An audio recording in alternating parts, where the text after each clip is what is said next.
Ladies and gentlemen, podcasting since 2005.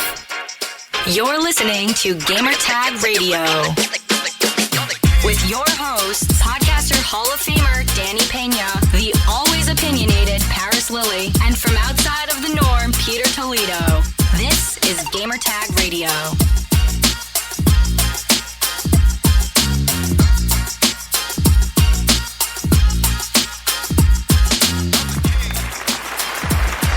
Welcome to Gamertag Radio episode 1143. This is your host, Danny Pena, and welcome, guys. Thank you so much for listening to this episode of GTR.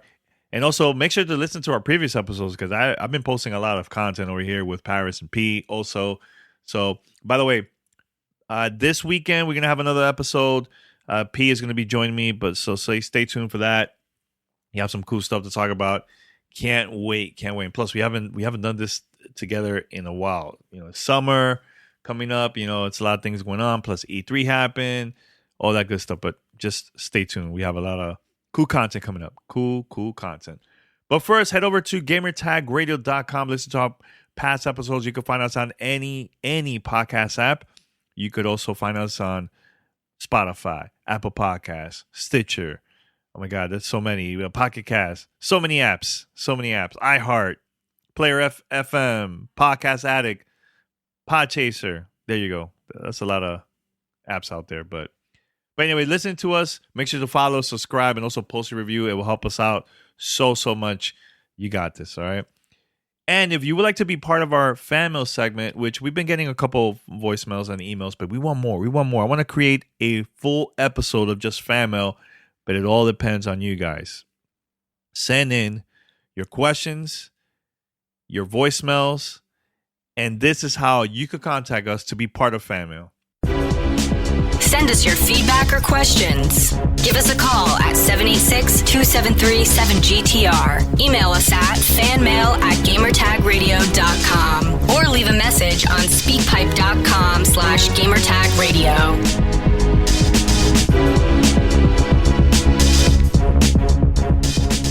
All right, for this week, I have something cool that I recorded actually last week I recorded this. This was on Twitter Spaces, and it was hosted by Xbox. So they had Aaron Greenberg and also P. Hines from Bethesda, and they had a great conversation behind the scenes of everything that happened during the week of Xbox Game Showcase, and also talked about a little bit about the extended show, everything. So it's a great conversation. Not a lot of people probably heard it. A lot of people missed it because this was a live session. So I had an opportunity to record it, to put it here on the podcast and share it to y'all, the listeners. And plus, listen to it, enjoy it. Make sure to share it with your friends if they're into the gaming or just Xbox. And please let me know your thoughts about this. I think it was a great conversation, all behind the scenes stuff, from Aaron and also P. Hines. But yes, so I'm going to play it right here. And once we come back, I'm going to wrap it up. You're listening to Gamertag Radio.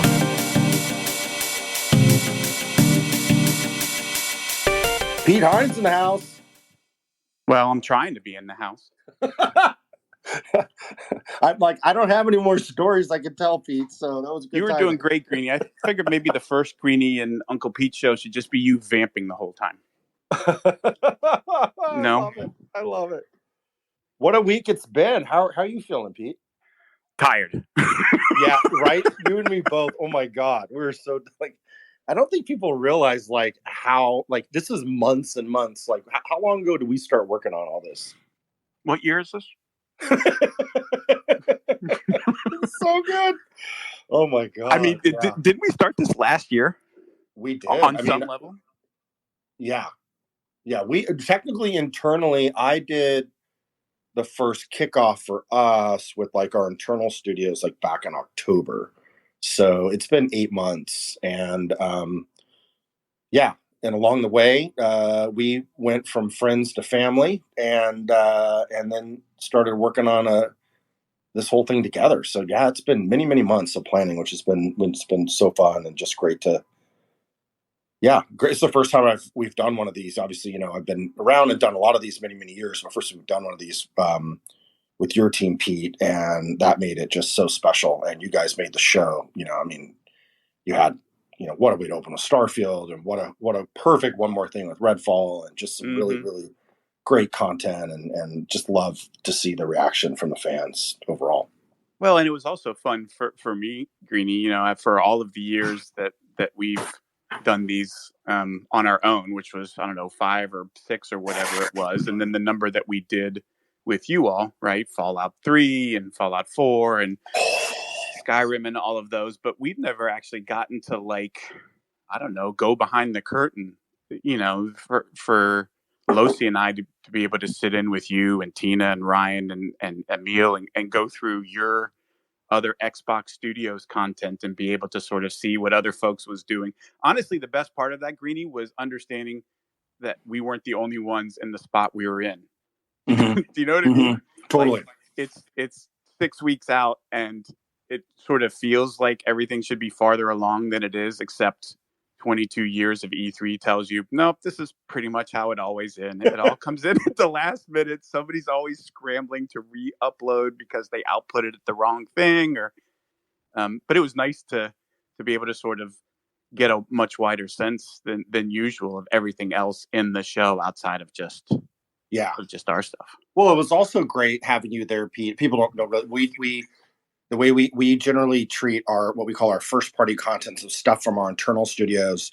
We do that as a body of work. And then anything that involves our partner titles, which Bethesda would have been before, but think about like EA with Battlefield we do that separately, and we do it in confidentiality. So people that are working on internal titles and partner titles, we kind of have a wall up. But having you guys part of that, so having you see, the Halo stuff coming in and working through that, or the Outer Worlds, having your opinion on stuff. And you guys have produced some of my all-time favorite, video game assets, gameplays, reveals, you name it.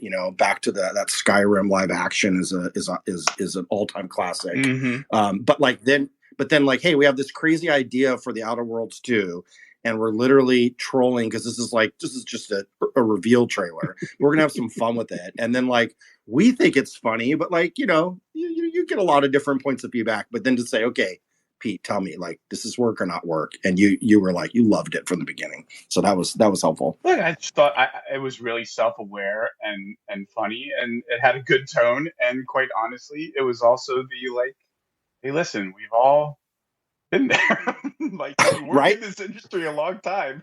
You have some times where it's well, we want to talk about our game, but the game's not ready for that yet. And how are we going to handle that? And I just thought the way Obsidian approached it was really clever and fun and different. Yeah. And I enjoyed it. Well, and we've always wanted to do a thing like that, right? We've always said man, it would be so fun if we could with the wah sound and the lens flares and and somehow we're now in charge of things and making our own stuff. So we're to kind of it's been great to see that, Phil and other folks just, really empower us to make allow us to take some creative risks. And so across the org. The other part that I really enjoyed, Greenie, was getting to see that Forza stuff was just off the right. It was crazy. I remember the first time, Greenie, we looked at the riverbed thing and we were watching it, and so folks understand, a lot of times when we're doing reviews, we're just looking at the asset, right? So in the case of a demo where somebody's talking over it, when we review it, we don't usually do that. You just watch the asset to see hey, how is this coming together? Sort of what is it doing, or what is it telling, or what is it trying to show? And so I'm just looking at a riverbed well, I assume here they're talking about how they took pictures of all this thing, and here's some footage from the riverbed. And then the cars went by and I was wait, that was real? Because there was no explanation. I hadn't seen it before. I was holy crap, that was real? That's the game? Oh my God, this game is off the hook. It's ridiculous how good it looks. Yeah, the Forza team, the Playground team, they always deliver. And it's each release, okay, how are they going to raise the bar? What are they going to do differently? And when we learned they were going to Mexico and they had gone down, and you heard Mike talk about how all the photogrammetry and how they're like scanning like the cactus so that they know that they're accurate, and like that level of detail, to be able to build that and show that running in the game is just, by the like, way, I've never seen anything like that before. photogrammetry probably saw 100x spike in the number of people Googling that word and what the hell it means after that after that demo. Bunch of journalists. Yeah. What the hell is photogrammetry? Yeah, but yeah, it's amazing to learn about the process and how they scan stuff. And they used to do that, even with motorsport, they would do that with, Nürburgring or, some of the more classic tracks. But now in an open, an open world game like Horizon, you want to be able to capture the diversity of Mexico. So, yeah, that was super fun. And, and a lot of that stuff shapes like, where do we put stuff in the show? And so, it's what a great next gen showcase. Excited. We have that officially announced for the 9th of November. And yeah, a team that delivers. And we have to remember, every dev team around the world, whether it's our internal studios, the Bethesda team, or third party part, no one's in the studio. They're all working from home. Mm-hmm. So the conditions to which people had to work this year to pull together all those assets, people put in a lot of extra effort. And so just want to thank and recognize like every developer, creative director, person in the community. Like, there's teams of thousands of people around the world that make these kinds of things happen. So it's just awesome that we could do that. Well, and Greeny, just to highlight that, obviously, as you mentioned, the devs are working on this stuff. And by the way, usually not in conjunction with getting the game entirely done. Because like what you need for the purposes of a demo is not always aligned perfectly with what do we need to be doing today to get this game done. But you've got folks like QA who have to go through and rev builds and QA like, hey, we think we fixed the lighting, but we need a ton of people to go through and check and see.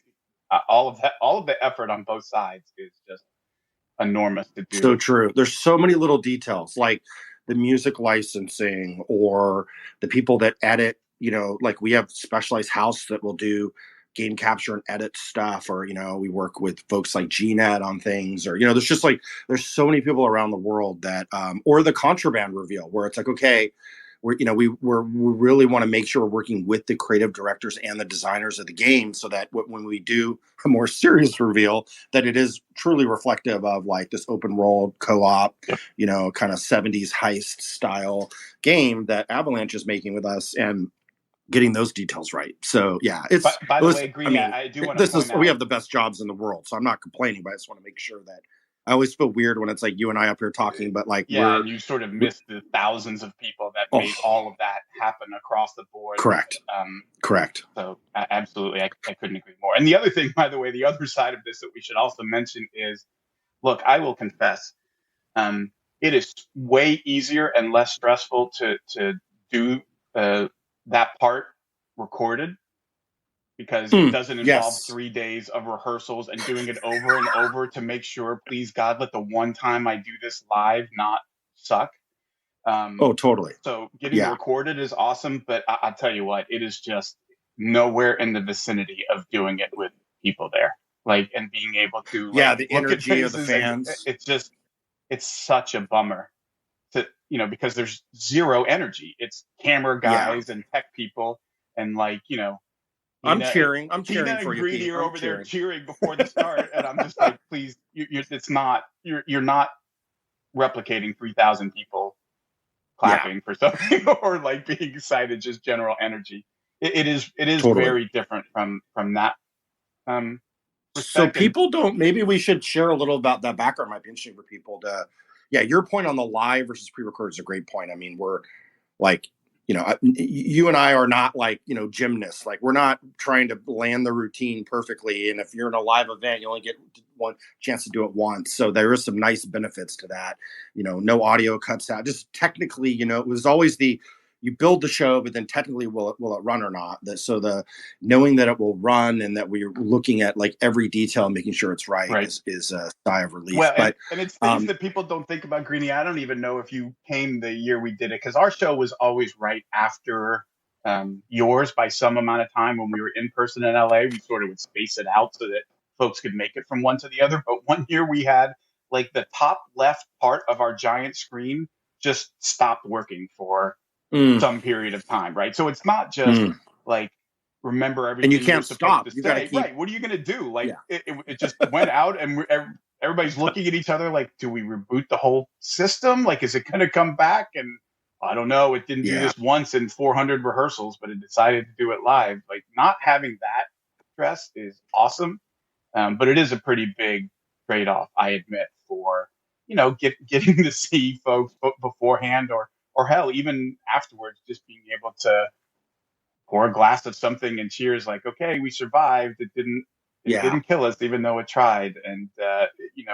experience of that as well with everybody you work with and not getting that is also, it's a pretty big. So the fun, yeah, I love that. I think the fun story for people behind the scenes is like what you see. We wanted to recreate that stage to make it look like kind of E3, and we have an amazing production team led by Tina Summerford, who Pete's talking about, who really leads a lot of that production, and she has an incredible team that does that. And then I sort of point with my team on all the content and the stuff that goes in the show, but. So what people don't know is, so we had the Bethesda team fly out to Seattle. We actually, if you've ever been to PAX West, to the convention center that's in downtown Seattle, it's vacant right now. And so we built our stage there. And so we basically, in one of the giant halls there, built that whole stage and had it up for, over a week and close to 2 weeks, with all the load in and everything. Mm-hmm. We saw the photos of it being built and whatever. So that was kind of cool to have that place and it, sort of locked down. No one could see it, that kind of thing. And then you do try to keep stuff confidential. But then to have you guys come out, Todd Howard and Pete and Aaron Losey and other folks on your side, that was nice having you guys here. And then obviously Phil's here and Sarah Bond's here and, Matt Booty and the rest of the other folks were here and on set for a number of days as we were doing all the filming. Well, and actually, Greedy, it's funny, but the best part of that whole trip was like, I got to see 3 people that I see almost every day and have seen, once or maybe twice in the last 15 months. I mean, Todd and I have worked together for 22 years, and I've seen him like twice in the last year and a half or whatever it's been. Like it was weird for it. Like, hey, we're looking forward to just seeing each other and catching up, or having dinner together and just getting to chat face to face instead of over Teams or whatever. You really miss the people that you work with. It's so true. And when Phil and I made the trip out to Rockville for the roundtable, that was also really special. And to be able to do that and to see you and Todd Howard and Todd Vaughn and other folks on the team there, in person is just, there's no replacement for that. No, for sure. And I'm glad people enjoyed it. Hold on. They've given us a list of things. We haven't followed any of the instructions. Wait, have we started yet? Or is it just you and me? I think we're just rambling. Look, I told you, I took today off. This is my wellness day. Because this dog keeps waking up. This little puppy that we finally adopted keeps waking up at 2 a.m. and thinks it's playtime for the next 4 hours. So I'm getting like no sleep. And today I just hit full. So great. Okay, I'm taking the day off. So I am not good for you. Good for you. No. I'll try to act professional, Pete, the best that I can.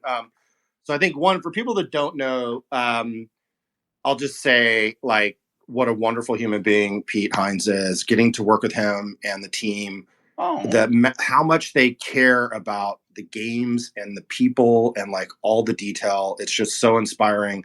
And in addition to that, we're on Teams calls almost every single day, sometimes multiple times in a day. But Pete also fosters dogs, and if you follow him on Twitter, so that's kind of like the fun delight is like watching these like adorable dogs that he fosters. And then you had one that had a pretty rough, she had been puppyhood. She had been kicked, had not been treated very well before she got to us. And now you've kept her, right? Yeah. Well, it's just like it took us so long to get her to be a puppy again that we just decided. We just could not risk turning her over to anybody, and that she was finally getting comfortable and coming out of her shell a little bit and learning to trust people, which was not a thing when she came to us that she was inclined to do, and just decided, okay, well, if we can have 3 dogs, we can have 4 dogs. So I guess we just have 4 dogs now. That's awesome. I Awesome. just That's need her good, to sleep when it's dark and be awake when it's light. You would think that would be a natural thing, apparently. See, but that's the thing. Like when we were all working in offices, I never knew like that you just would never know that. You never know people's animals and pets. And like, it's just this, like, we're kind of getting to know like more about people because we're just like staring at their houses and their backgrounds and their significant others and like all that stuff, which has just been kind of fun. Okay. We should probably talk about games. People probably don't want to hear us ramble. Yeah. Can we, where do you want to start? Just for a minute, can I just say, like, the amount of love for Layla and Redfall, like, has just been so awesome. And I actually was in a chat the other night, and there was 2, Jasmine from Riot, and then Rochelle from Black and Pat, both, just super incredible Black women in gaming, and one's a developer and one is a content creator. But they just went on and on and on about what it meant to them to have not just a character, but like a lead character. Who's awesome, by the way, right? Because let's be honest, sometimes lead characters are like, I don't even know if I like this person. Layla is just eminently likable and fun and interesting, and what is going on with her sort of abilities and story and past. And honestly, I like all 4 of them, and I love the diversity across all 4 of them. And it's something Arcane is really, really good at. If you go back and look at, See, that's the thing I was going to ask you about. And they were saying, like, we love her hair. And I've seen, like, a lot of people posting stuff, like, side by side. But, like, I mean, there's pretty intentional detail here to get things right with this character. And I imagine that this was something that Arcane Austin team, put a lot of passion into. I don't know how much of that you can share, but any background on again, it goes back to if you think about what Arcane has done to date, Arcane Austin, and to remind everybody, there's 2 Arcanes. We sort of talk about them as if there's one, or at least we used to. We started talking about them separately because what Arcane Lyon does, which are the folks that made Dishonored 2, and they've partnered with Machine Games on some projects, and now they're making that Deathloop game for that other thing. Which also, Deathloop looks great, by the way. Yeah, mad props to Arcane. They're a great team. Redfall, you're right, the 2 studios. But Redfall is being done by Austin, and their last game was Prey, which allowed you to play either as a male or a female AAPI character. If you look at Dishonored with like Death of the Outsider, where you can play as a Black woman. So they've always, or Emily as a strong female protagonist in Dishonored 2. They've always been really good, and it's been a big thing that they've pushed on, which is representation and showing a lot of different diversity and different kind of characters anyway. But I think what they hit here with Devinder and Layla and Remy and Jacob, sort of how they're both different from each other, both as roles and as well as personalities, is something I think folks are honestly going to have a lot of fun learning more about. Well, I remember the first time you showed us that asset, and we were like, oh my God. I mean, you could just see like the abilities and the characters, and there's such a, like, it just looks like a game you want to spend a lot of time with. And it was I felt like it was one of our surprise announces of the show. And that's why it felt like that perfect one more thing.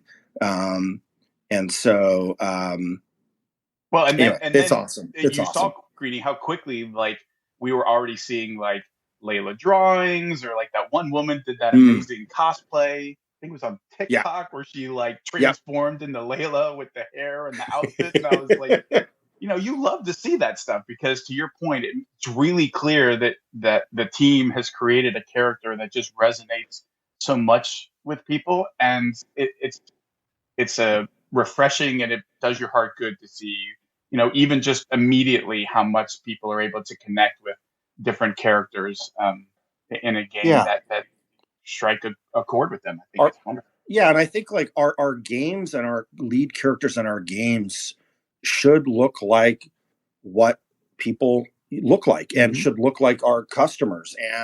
And so there is, admittedly, there hasn't been that type of representation and diversity and inclusion with video game characters. We're seeing a lot of improvement now, but still way ways to go. But it's nice to see it. And anyway, the game looks great. What a fun reveal. And yeah, I see we've got some of the stuff here that's surfaced up, which is kind of cool about Spaces. You can actually look at the tweets. So if I can pivot from that to the opening of the show. So we're going from the end to the beginning.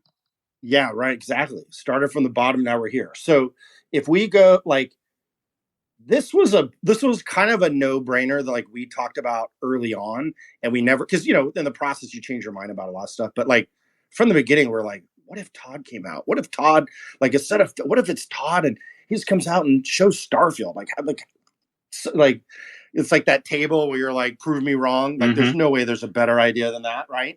And like that thing stuck from beginning to end. And what a fun way to open the show. And people like that asset. Like hopefully people read it carefully, but that's in game.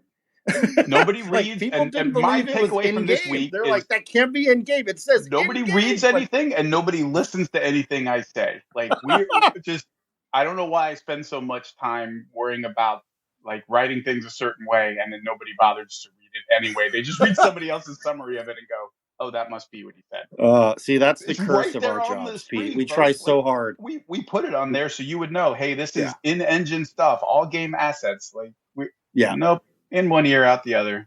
Didn't hear what you just said. But then they were like, I like the Starfield, but it was too bad it was a CG. It's not a CG. Like, it's not a CG. Like, we do CG. We get it. Like, piece. If there's a, like, we'll take the CG hit on a CG piece. But like, that was, and the team, and obviously, we've seen more of the game too. So we know what a special thing that they're creating. But it's also sort of a connective tissue wise, like people sort of wonder, like, how do all of these studios at Bethesda, like, why are they all, how did that happen, right? Because Arcane and Bethesda and id, they don't make the exact same kinds of games at all, but things like that, the sort of representation, or like be who you want, create whatever kind of character you want in a BGS thing and go off and do what you want, like that for Starfield is the thing that I'm most excited to get to, right? Like, I think we did a nice job of setting sort of tone and vibe of the world, and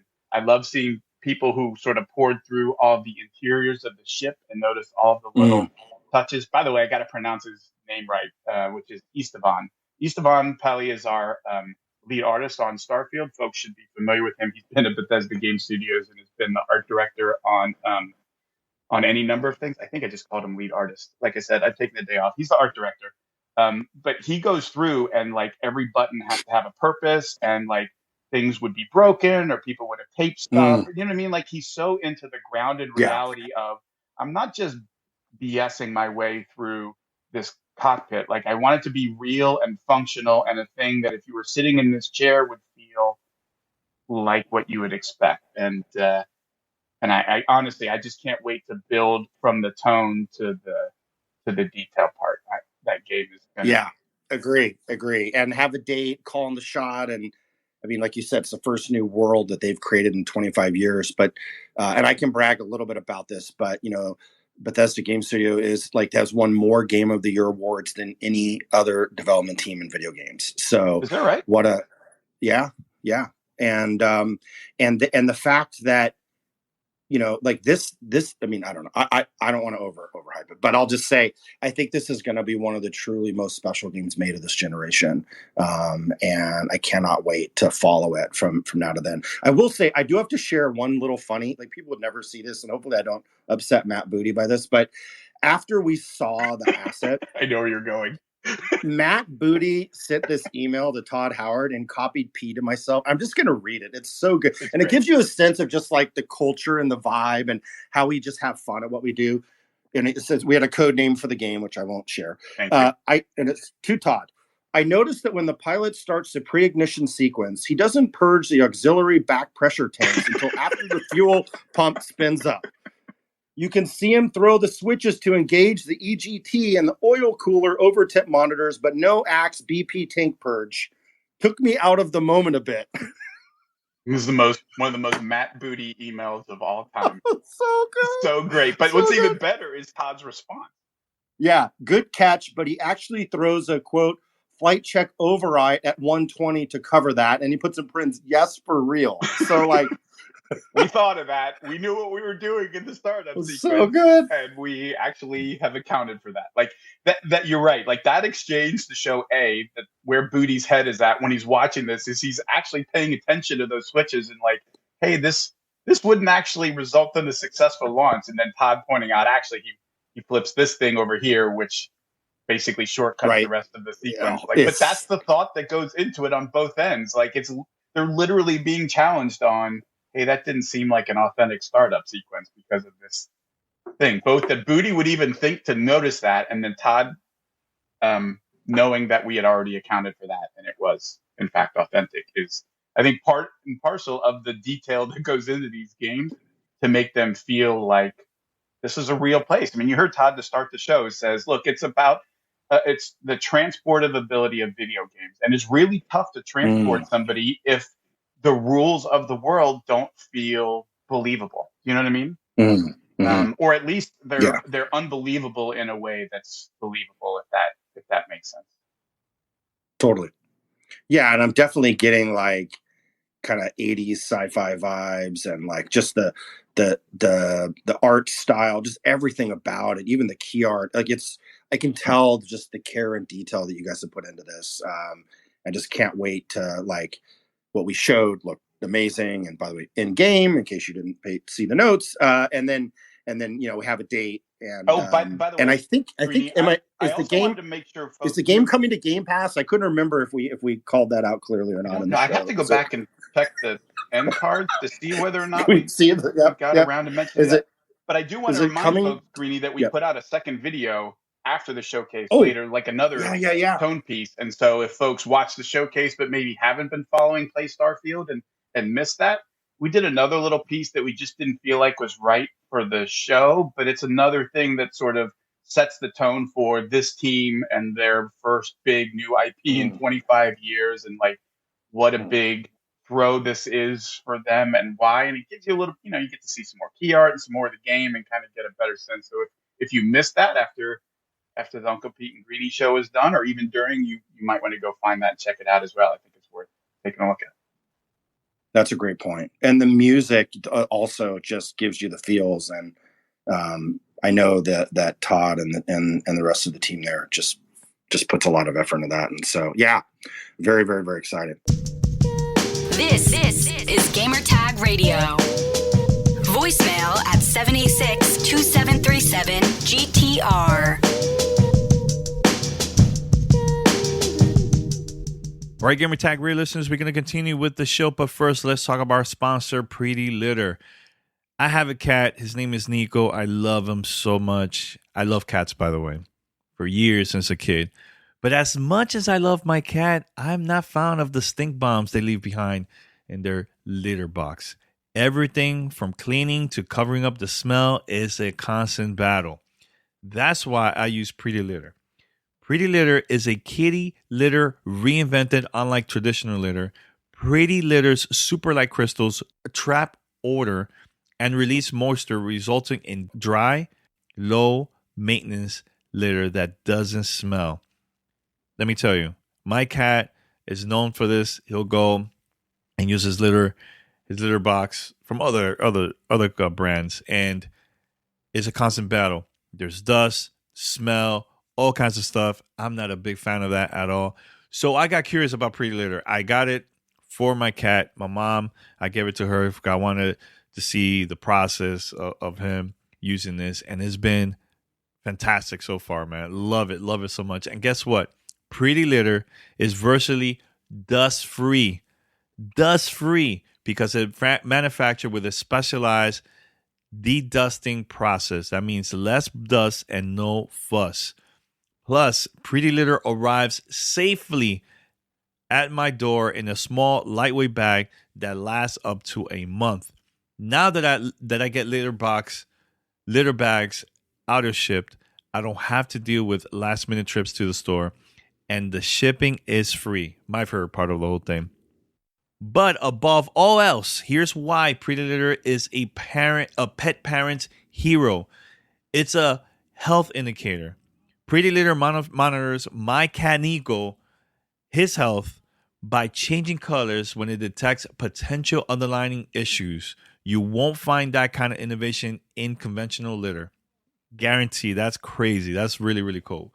Love that so much. But look, GTR listeners, this is your opportunity for you to get the world's smartest litter without leaving home by visiting PrettyLitter.com and use promo code GTR for 20% off your first order. That's PrettyLitter.com, promo code GTR for 20% off.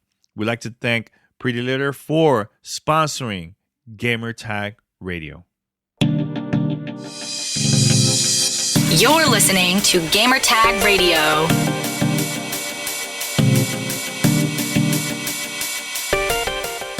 Okay, what was the next thing we're supposed to talk about? I think the fridge. We were kind of already told the fridge story. I think you were vamping on the fridge because I couldn't figure out how to make technology work on a Thursday. So sorry about that again. It's all good. And we talked about Forza, I think. We did talk about Forza. I will say it was nice. Listen, we have a great industry. A lot of people create a lot of great stuff.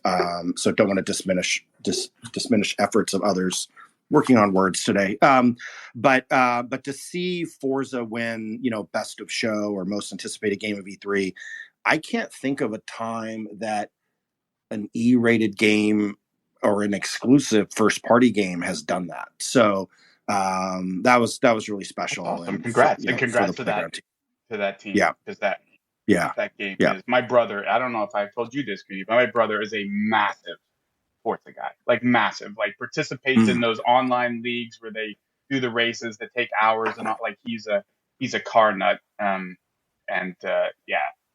That was just so impressive. I'm not a big driving game person because I stink at it, but I am absolutely playing some new Forza. Yeah, well, the thing about Forza too is that we find like the people that play the game aren't necessarily what you would call driving racing enthusiasts. Some of them are, but a lot of them just love open world games or games they play with their friends or stuff that kind of takes them. Not a lot of people are going on Mexican vacations this year, but like you can do it now in Forza, right? So there's just an appeal of the game in the franchise. I'm more of a miss the turn and go careening down the cliff kind of driver. Is there a place you can do that too? Okay, good. You can drive backwards. You can over the cliffs, whatever. I do really well in any game that has like a crashing mode. Like if your game is all burnout and slow-mo crashing, I can do this. I'm good at wrecking. How many people do you want me to take out in the process? Because that I can do. I just can't navigate a course and complete it. That's awesome. Well, we did win, and we did win also, I guess, the best conference or show of E3. That was nice. And again, it's one of those things like for all of these people who have worked so hard across the board, it's nice to see their efforts get rewarded like that because it has just as much to do with setting up camera shots and audio mixes and everything else as it does me standing up there like an idiot reading off a prompter. Totally. Yeah, and I made the awkward joke. We were going through so we saw most people watch. So the most watched show we've ever done before was last year, the July game showcase that we did.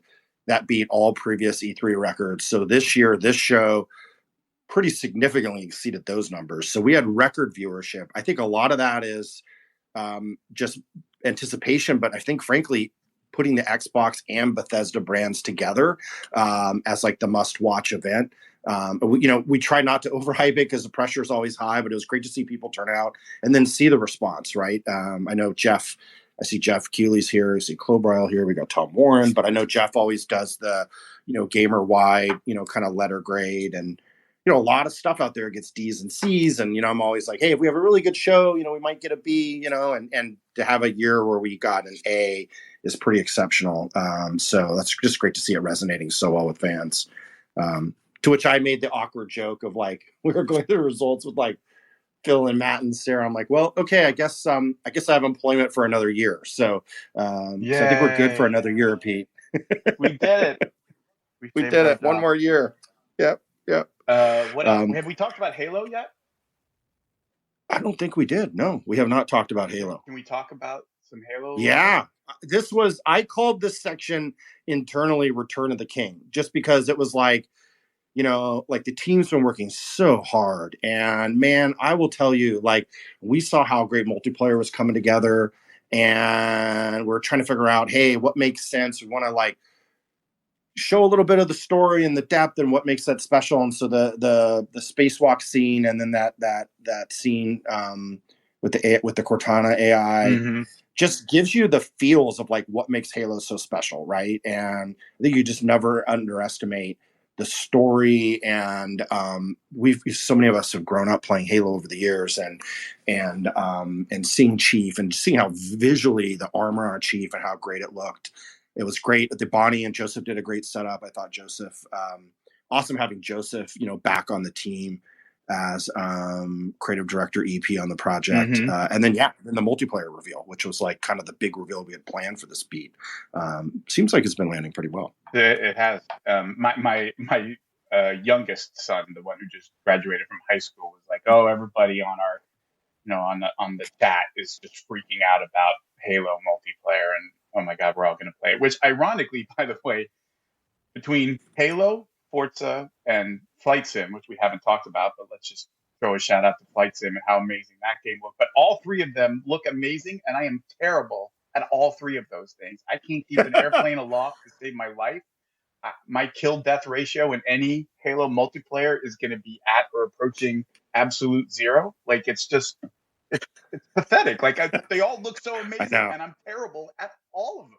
How is that possible? Yeah, I hear you. Well, we actually went in. We've been going in a little bit and doing some play sessions. So I played with Phil and Matt a couple weeks before the show, and it is fun to like see the vehicles and some of the new weapons and stuff, and to get hands on with them, and then like see them in the asset as well. So that was pretty fun. But yeah, I'm with you. Okay. Hold on. What was that about? Playing Halo with Phil and like what? Come. You just got to come to Seattle, Pete. Like, we do these play sessions. We're in meetings all the time. You didn't think like, hey, maybe Pete would like to check out some Halo? Okay, this is the awkward moment where we clearly forgot to invite Uncle Pete. Okay, I'm going to remember that when you ask, hey, when is the Friends and Family Starfield testing? Oh, okay. All right. Listen, we will open the vault, whatever you need, Pete. Hey, Pete, when can I jump in and play Omen with you? Like, oh, really? Yeah. We'll make it all happen. But I also want to give a shout out to the 343 team. I know they've been working incredibly hard building a game of this size. Again, also remote. And I thought the Vidoc, the multiplayer overview that they put out on Monday, just talking about how the battle passes will never expire, and just the approach that more around customizations and, some of the AI voice and multiplayer and things, just how they're thinking about stuff being cosmetic and all that, I thought was super well done. And in fact, that asset was it day before yesterday? It's all a blur now. Exactly. Was the number one trending video on YouTube too. So seems like that's been, anyway, Halo's back. It was a great week for Halo. And we're really, I had a chat with a one-on-one with Bonnie yesterday, Bonnie Ross, the studio head, and team's just feeling really great. And we got a lot more planned. So looking forward to rolling out the rest of the campaign between now and holiday. Can't wait to see more. Can't wait to play it. We will make that happen. Sorry, I won't mention. Look, let's be honest. But there was no free time leading up to this thing where I'd have been like, sure, I got plenty of time to jump in and play Halo. Like, doesn't matter how much I want to. That is true. We did get one dinner. We had a lovely dinner with you and Todd and Aaron and folks. Let's see. We sat outside. It was like a sunny day in Seattle. That was nice. I enjoyed that. Fantastic. And again, just like how many folks on your team that we, or at least I've been sitting in meetings with for 6 months, 9 months, whatever it is, and never met face to face. It's just weird that so seeing true. People face to face is the exception and not the rule. I look forward to that not being the case. What else did we cover? I think we're supposed to cover Outer Worlds, but I think we already did that. So we kind of went way out of order. We don't follow instructions very well, Pete, but I think it's all right. I thought it was also nice to see just the continued focus on adding more content and growing the community for Fallout 76. The pit tease, that was very, very, very cool. Looks good, yeah. Yeah. That was a And very ESO. Fallout thing, by the way. I love when, Yeah. because you don't get to do those a lot, right? Usually when you get to do something like that with Fallout, it tends to be at, it's your first reveal, right? If you go back and look at like a Fallout 3, how we first pulled back in DC and showed that reveal, those slow pans don't work always, because as you go along, folks are like, yeah, I want to see the game. But I love when we get a chance to do that sort of pull through the world and get a sense of the place. And I'm super excited for what the team's got planned around the pit.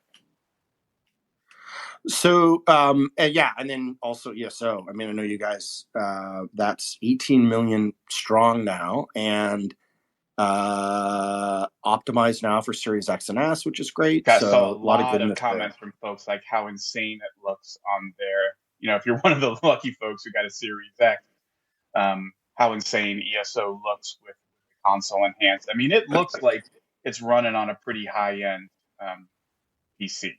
So that's to be able to get that level of performance out of a console is, a credit to the hardware team. It's a credit to the ESO team. It's looking and running pretty amazing. So, on the Outer Worlds 2 trailer, do you have a favorite part? Like, are you a wah guy? Are you a lens flare guy? Like, what made you laugh? The part that always makes me laugh is anytime we mention like this will help our pre-order numbers or whatever. Because totally, yes. Because the vast world, this should boost our pre-order numbers. More so in my world than your world, I think, Greenie. Because as a third-party independent publisher for all of the time we were, it's Game Pass wasn't really a thing for us, right? It's always about hey, how are we trending and where are our pre-orders? And so like it's a laugh to keep from crying kind of thing. Like how much like pre-orders and intent to purchase has been a part of my life, and how much I hate that stuff. Like, there's the business side of games and the pressure that we have on all that. Yeah, no, it's so true. And honestly, which makes something like that so fun, it right? Does. And it's probably funnier to us than it is to other folks, because like we're the ones sitting in meetings where people are bringing up that stuff and like massaging our temples trying to wrap the our wah got me every time. I mean, when something makes me generally laugh just over and over and over. And you had a line that I don't know if you remember it, but you had a line at the end that we had in for a bit. We pulled out. Do you remember do you remember your line that you suggested at the close? It's not in the trailer, but you had kind of a fun line. Yeah, I do remember. Did they actually consider including it? Do you want to tell everybody what it was? They did. They didn't end up, because there was a point where you're like, trying too hard. But I forgot what your line. I don't know if you remember it off the top of your head, but I know we didn't put it in the trailer. You had a fun suggestion. Yeah, I don't think I want to say it because it's probably gonna come back to haunt me. So okay, awesome. Yeah, it was something about giving you a release date, but we changed it anyway. Funny. There we go. Yeah. So, but it didn't need it. It was funny enough as it was, but I just thought that you just jumped right in. I mean, we essentially said it without saying it, right? Like we did. Yes. Yeah. And listen, I mean, the real talk is the Obsidian team is world class. They have multiple teams in the studio. They work on multiple games at a time.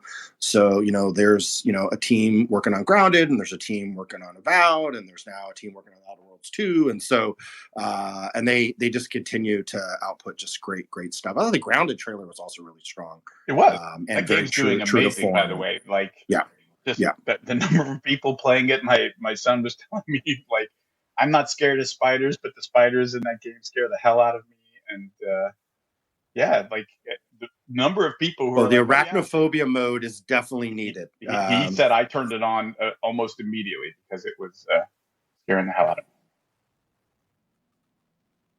me. Okay, so what did we not? Oh, there was a great. Well, we should call out that tweet from Tom Warren. Tom, you are a gifted man on Twitter.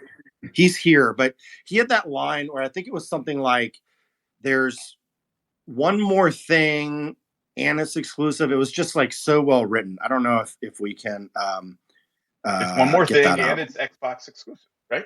Yeah, let's see if we can get that. I think it's loading. Hines on it. There we go. Attaboy, Yeah. Stein. So anyway, while that's loading up, the Game Pass day one bumpers, we had quite a few of those, and then there it is. One more thing, and it's Xbox exclusive. So that was fun, and fun to have that as a one more thing moment. And Tom nailed it with this tweet. So Attaboy, Tom. We're now reading tweets. We're reading, it's like a poetry reading. We're going to read Tom Warren's tweets. But yeah. Well, look, yeah, big picture, Greedy. Again, just from my perspective, this was a bit of an odyssey for Bethesda because, and I'm not telling this to you. I'm telling it to everybody who's not you. Like putting together a showcase is really determined by one thing and one thing only, which is what are the games got, right? Which games are where and are ready to show what, and we went through a number of iterations on how we thought we might best approach a show or doing what it is that we wanted to do, and ultimately felt like our best path forward was doing something together with you all. And that is such a huge thing to undertake when you have two companies and in particular teams like we have, where folks have been doing it a very long time within their own teams, and suddenly you throw those two teams together and go, okay, like now you got to do it together. It's a little bit like an all-star team, right? Like you don't have that familiarity of going through this over and over again and understanding, like, not wanting to tread on each other's toes. And I just think the way that our two companies work together up and down the organizations was so good. And as I said to you, it's not because we all agreed on everything. Like that's kindergarten stuff, right? Like that's not how life works. You get a lot of creative people in the room. There's a lot of different ways to approach things, or maybe we should do this. And just the way in which we were able to collaborate together to be respectful of what everybody was trying to do and accomplish. As you said, we spend a lot of time thinking about, our players, our teams, our fans, and how to do right by them. And the way that you all enabled us to do that, and it enabled us to come in and participate with you. I just thought it was such a great moment for our companies and a real example of why I think we do so well together. It's not a coincidence, because we said, hey, our cultures are very similar, and we can be even stronger and better together. And to go through a show like that and not only not be ready to like wring each other's throats, but to be like, man, that was good. And like, I'm already thinking about ways we can do it even better next time. And I'm just so looking forward to continuing to work with you and Tina and Ryan and Emil and all of the amazing folks on your team that have been so collaborative with us. I think this is going to be so much fun. That's so well said, Pete. And the creative process is really interesting, but I think we really do make each other better. And I felt that we ended up with a better show, not just because your guys' content was in it, but you guys were part of the process and would push us on stuff, and we could push you on stuff. And that mutual respect, it just ends up with such a better end result. And I do want to just take a minute and thank a lot of our third-party partners. Like, Battlefield had their gameplay reveal. Far Cry 6 asset we work close with Ubisoft on. Diablo 2. Stalker 2, oh my God, like that. And that's why we had that big gameplay, early in the show. That's just such a great, that's, we call those console launch exclusives, but also coming to Game Pass, PC and console. So, great partnership with them. And so, just a lot of stuff that Somerville looked good. Replaced was a sleeper hit. I know both Phil and Jeff, Keely, and others, were tweeting about that. A lot of people talking about Replaced and like that being on their radar. And again, before we go by it, that Battlefield stuff looked terrific. Like that looked awesome. Once again, four studios working on that game. Like 4 studios are working on that game. Well, you can holiday. See it because they got a lot in that game, and it all looks really good. So can't wait. Agree. And they showed another piece today that I thought was also excellent. I know you had your day off, but your what is it, Wellness Day? I have not looked at Twitter today. Sorry, Twitter. since everybody decided to freak out yesterday because I said I'm sorry to somebody who was upset, I decided maybe we all take a break from each other, except for this. It's all good. I'm not sorry. I'm not sorry. But you know what? Let's close on this. The tweet's up. Look at this. Phil Spencer wrote a note that I think captures the week well. Let's read it. Thank you for a great week. Our most viewed E3 ever. We haven't felt players and the team sharing so much energy and excitement since the 360 era. That is so spot on. And how appropriate, because all the cool stuff we did back in that era together between Bethesda and Xbox. Mm-hmm. We're inspired by the community's belief in Xbox. We'll continue to innovate with players at the center of everything we do. Just put our hearts into it. And man, what a great way to wrap up the week. And anyway, I just want to say thanks. What a shock that Phil summarized it perfectly. Oh, I know. Everything. Have you ever wondered, if Phil is exactly as he appears? He's totally right. I love getting to get insights from him, and it's been fun following. I pay way more attention to him now on Twitter, which, sorry, Phil, but it's just true. Well, we have to, because he announces stuff we didn't know we're announcing. So Phil's he's so transparent, and he just, he's always he's very active with the community, and that's what we love about him. He plays everything. And, he got me so into. I showed those photos when we were flying together. We were flying together out to the Bethesda headquarters, right? He's just grinding away on Destiny or whatever, or he's going on and on about Brothers or whatever thing he's playing at the time. Right now he's super hyped about Psychonauts 2. So but it's just fun to see. He's just like us. He's just like every other. He is definitely one of us. Man, that guy knows. You talk to him about Elder Scrolls Online, and you cannot bluff Phil on ESO. He knows everything about that game or whatever it is. Big time. It's really fun to work with somebody, to have somebody at the head of the organization that is such a hardcore, legit gamer. It's fun. Well said. I do, just because I'm looking at the folks in the audience, I know we're just about at time, but big shout out to Paris Lilly, who hosted the extended showcase today. Hey, Paris. I got to watch him do that. It's just so great. But I didn't get to say hi to him while we were out there. But I always love seeing him. Hi, Paris. Yeah, he did a really great job, and an incredible integration moment in his ongoing beef with Khalif around who can barbecue and who cannot. That has totally blown up. I love those guys. And then, and shout out to Brad Sams, who was the one who sent me the tweets wake up, Greenberg, you're losing to Skittles, man. You got to break out the mini fridge. And I was like, that's a great point, Brad. So, and I literally made a phone call that night and was able okay, if we win this, can we officially greenlight the mini fridge for this holiday? Yes. And we literally made that call that night. So yeah. So fun to see other folks here. And then even in Exiles here, and they took the show off, and we know they're working on other stuff too. Mm-hmm. So Maxi from Germany, just say thanks to everyone that came out. It's been a really fun week for the team. We really try every year to come out of these, events and build on them and make them better each year. And this year just really, really had that kind of special feeling. So, holy crap, we got a lot of games coming between now and holiday. We have 5 first-party games coming day one to Game Pass. We've got, you saw that calendar visual we put out, Crazy. A couple of them, just stuff that's coming. I saw Clobrile tweeted out this list of everything that's day one this holiday. So yeah, no shortage of games, and anyway, just thanks everyone for all the support. Exciting times ahead, Greenie. It is, yeah, and we get to do it together, Pete, which I'm really excited about. So, okay, I think we have. Do we do everything we were asked to do? I think we did in various and sundry orders, with several curveballs thrown in there just to keep Stein on his feet, because we didn't want him to get lazy or bored over there. But thanks to everybody who tuned in to our idiocy. We hope you enjoyed it. And thanks again for tuning into the showcase. Most importantly, we appreciate everybody checking out all the stuff that we've been working so hard on, and our teams have been working so hard on. And now we just got to go back and finish all those things so you can play them. How hard can it be?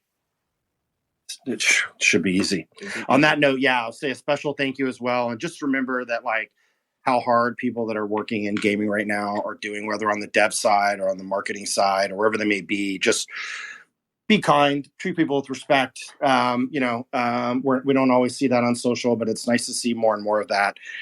So just thank you all for all the we welcome the feedback, so good or bad. But just remember that making games is hard, and this is a love craft for a lot of us in the industry, and so it's fun to be able to share this.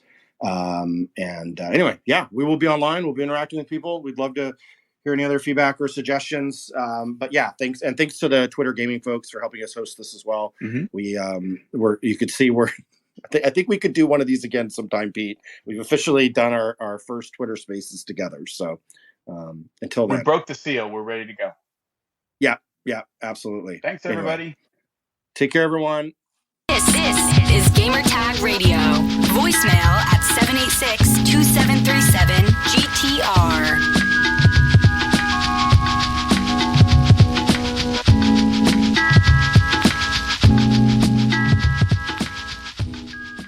And that was Twitter Spaces with Aaron Greenberg and P. Hines, all about Xbox, man. That was crazy.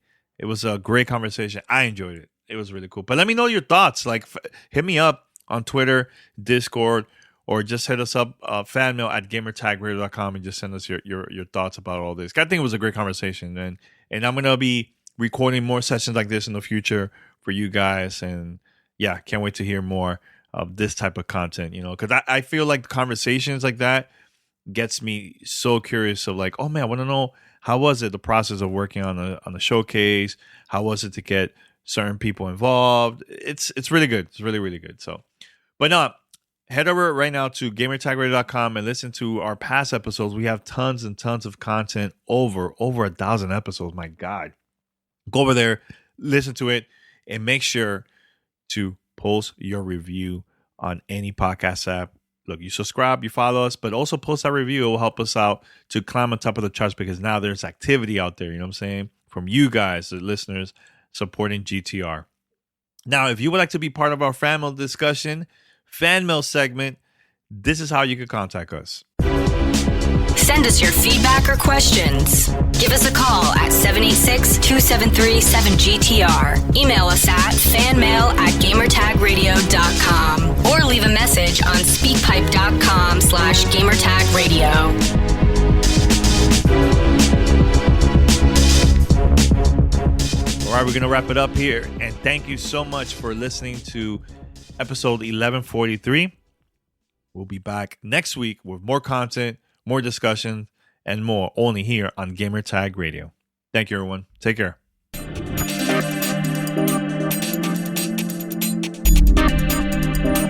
Thanks for listening to Gamertag Radio. Be sure to like us on Facebook and follow us on Twitter.